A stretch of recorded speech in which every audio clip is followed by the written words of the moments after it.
Good to see everybody way up in the nosebleed section. Yeah, thank you for waving. Nice to see you back there.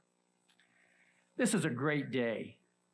This is a day that none of us as a church family really look forward to when we say farewell to our pastor and his wife and family. But it is a day when we can ponder what God has said and what God has provided to church families in moments of transition way back to the first century. So this morning, I want us to share from Acts chapter 20. And if you can bring the slide up of the picture of Miletus Harbor, I want us to visit a moment in the book of Acts where we see this very warm and very meaningful ministry moment recorded in Acts chapter 20, involving the transition of a pastor and his congregation. The pastor is the Apostle Paul. The congregation is the church in Ephesus. Paul had served this congregation for 3.5 years during a season of incredible challenge, yet even greater kingdom fruitfulness. God did some amazing things in Ephesus during their time of ministry together. We read about that in Acts chapter 19. And if you're looking for something that would be far more exhilarating than watching Tom Cruise in Mission Impossible, just read Acts chapter 19. I mean, we see God at work through his people in amazing and exciting ways in times of great challenge. It tells us of Paul's initial meeting with the Ephesian believers, the challenges that they faced together. The Ephesians, as we know, were the recipients of one of Paul's thoughtful pastoral letters. But in this moment in Acts chapter 20, Paul had been away on a missions trip, a missions assignment, but he's now en route to a new area of ministry in Jerusalem. The ship is in the harbor of Miletus, a nearby port town to Ephesus. And it tells us that Paul sent for the elders of the church to join him in this harbor town called Miletus. They shared for a bit, they talked for a bit, and then there is this little verse, Acts chapter 20, verse 36. It says that when Paul had finished speaking, they knelt down together and they prayed. I find that so warm. I find that so significant. And I want us to revisit 2,000 years ago, this moment in Miletus, if we can call it that, and see what God would say to us as we are transitioning as a church family, as we are saying farewell to Pastor Joel, Sylvia, and their family. And what would the priorities of a church in transition in the first century help us as we are thinking about transition this morning? A moment in Miletus. There are 3 things that I just want to mention. And the first one is that this was a moment to recognize the grace of the Lord on their relationship together. If we had time to read all that they had shared together, we would see this very important theme emerging, that they were celebrating the fact that God had brought them together in relationship. And it's not by accident that so much of the conversation recorded that day is just the result of good and godly relationships, just fundamental friendship coming together around the common cause of Jesus Christ, the love that he has put in our heart, enabling us to enjoy the love of God and respond in worship with our hearts of love to God. But more than that, it puts love in our hearts for one another. And so we watch them, we listen to Paul and this group of believers, this church family gathering together, noting their warmth in relationship together. Paul said to them, "You know how I lived the whole time I was with you." He mentioned how he had spoke with them in the public gathering places, like the Hall of Tyrannus.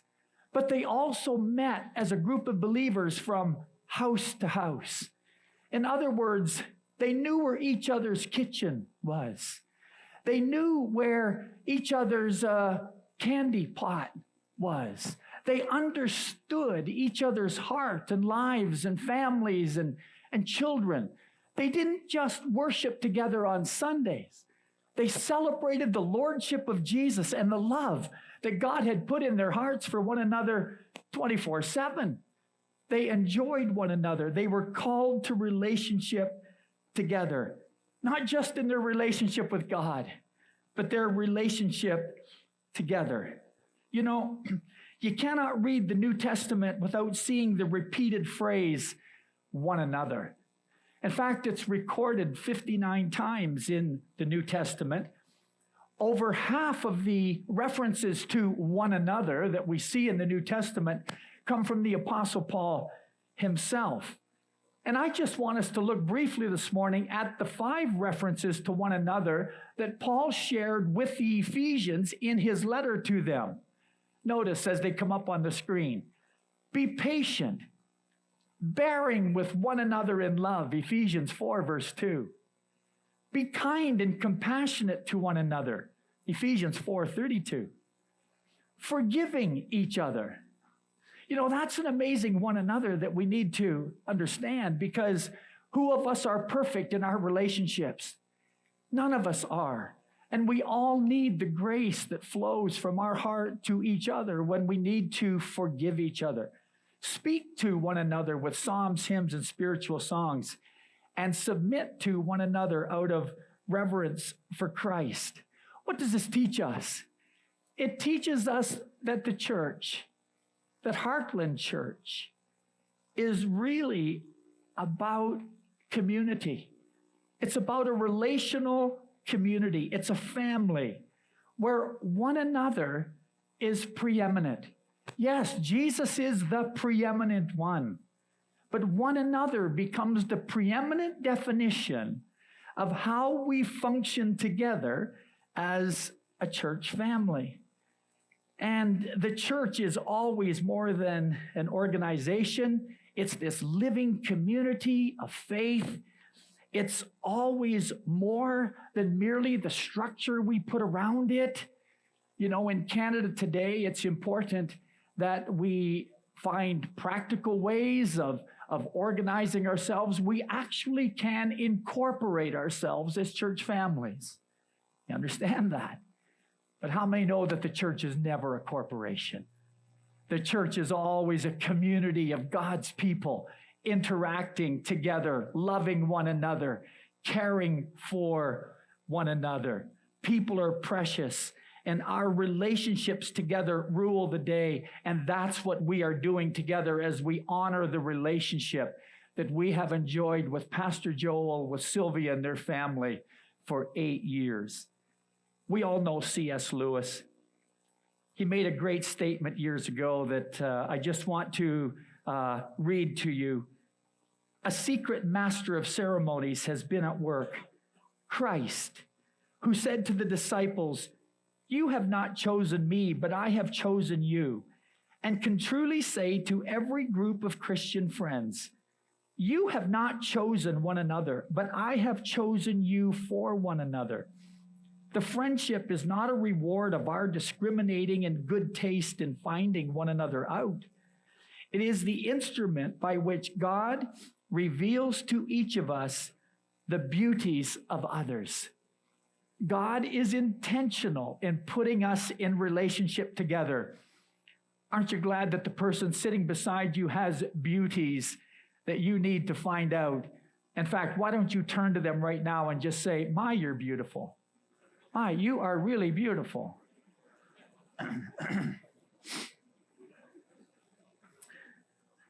Oh, that just made a few of you uncomfortable, didn't it? You know, we could have a spate of marriages out of this little moment 6-8 months from now. So we honor and farewell Pastor Joel and Sylvia. You are beautiful people. You are beautiful people. And you have been a part of this congregation. And I just want to, as my first point, simply say, this isn't about some corporate thing that we do. This is about engaging our heart in friendship, in godly relationship, looking one another in the eye and say, you are amazing. You are beautiful. And we thank God that he puts within our heart the simple principle that people are precious. Wherever we are, people are precious. Well, they not only honored the relationship that they were in together, but they took a moment to reflect on the faithfulness of the Lord over the years of ministry. You know, they experienced some challenge together in Ephesus. It was not an easy season of ministry. In fact, as a result of Paul presenting the gospel in the synagogue and then at the hall of Tyrannus, no small stir was created.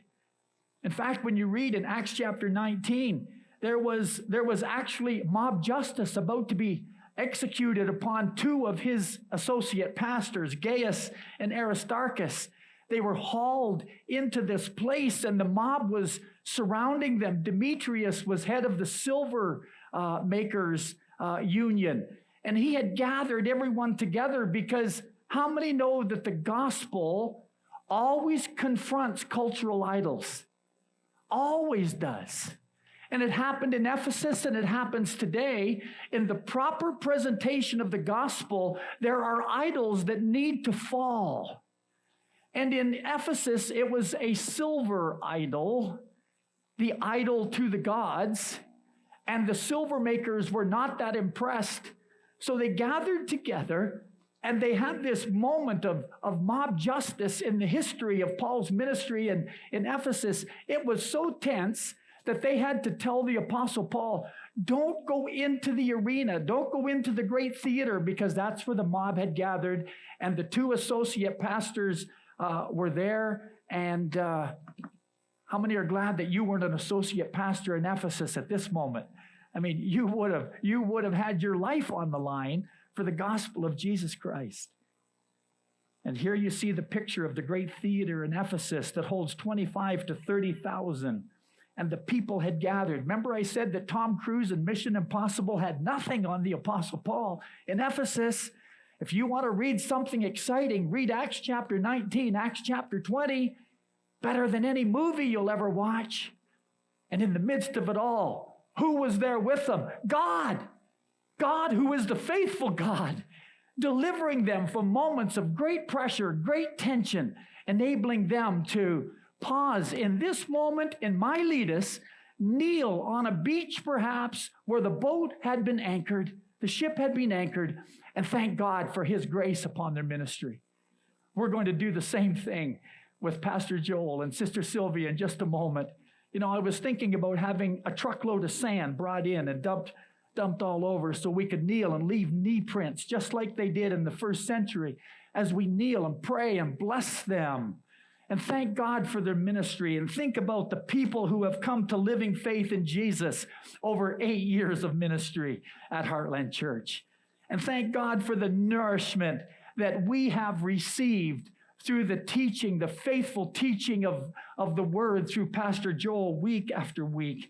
And the collective faith of this church, Heartland, to move forward into the vision of expansion and your new building that is just south of here. It's amazing the faith that God has created collectively in this congregation to embrace the future together. How many know that God's been faithful to you over the past 8 years? And how many know? And how many know that God cannot be anything but faithful in the next 8 years? He will continue. He will continue to unfold his grace and his blessing and his faithfulness to you as we continue to walk by faith. And finally, let me say that in this moment in Miletus, it was also an opportunity for the church to pray blessing over the next chapters in kingdom ministry, both for the Apostle Paul and for the church in Ephesus. It's this two-way street of blessing that we see, where Paul is praying blessing over the church as they're looking at their future together. And the church is praying blessing over the Apostle Paul as he goes on to the next season of his ministry in Jerusalem together. They had every confidence in the words of Jesus when Jesus said, I will build my church. I will build my church. And I will build it in Jerusalem, and I will direct the Apostle Paul to give service and leadership there. But count on it, I will build it in Ephesus also. Jesus is the one that we're really honoring today. The one who has built Heartland. The one who has called your pastor. The one who is promising to continue to build his church. So we have every confidence today that Pastor Joel and Sylvia and their family will continue to see evidence of God working through their lives as regional director of the Greater Toronto Area in the Western Ontario District. We have that confidence today. But friends, we also have every confidence that as God looks upon Pastor Joel and smiles, you know, without faith, it is impossible to please God. And when every one of God's children takes a step of faith, God smiles upon them. This is a step of faith for Pastor Joel and Sylvia, and God is smiling on them. But equally so, it's a step of faith for Heartland to move forward in the purpose and in the promise of God. How many know that God's pleased with Heartland? He is with you, and he will continue to bless you. So we recognize the faithfulness of God in so many areas of ministry. 2,000 years ago, it was called a moment in Miletus. Well, now we have a moment in Mississauga where we can pause. We can thank God for relationship. We can thank God for his faithfulness. And we can thank God for his promise that Jesus will build his church. So let's take a few moments. Let's share in the grace of friendship as we listen to the pastoral staff share lessons that their heart and spirit has received from Pastor Joel over 8 years. Let the moment in Miletus be the framework that helps us in the moment in Mississauga